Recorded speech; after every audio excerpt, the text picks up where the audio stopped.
Admit it, you don't think your infrastructure investments are cool anymore. I mean, how can hardware possibly stand a chance against that super hot cloud migration and all those sweet new Anytime Anywhere apps? It leaves hardware and cabling feeling like the geeky wallflower at the junior high dance. But not anymore. Now it's time to bring sexy back into your infrastructure. Here's how to make your infrastructure the big man on campus again. Okay, first things first. Don't get stuck in the vicious OEM circle.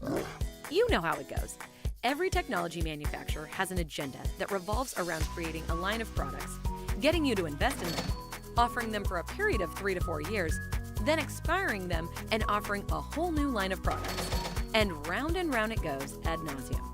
You gotta break out of that OEM-dictated refresh cycle, man. The key to breaking the habit is to consider pre-owned hardware as an option.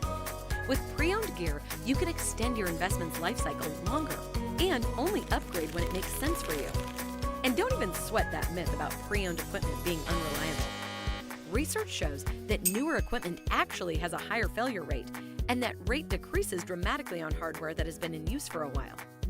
See how the curved line on this graph shows that most failures occur very early and very late in the life of the hardware? That's why using a blend of new and pre-owned hardware can be a real lifesaver for your investments.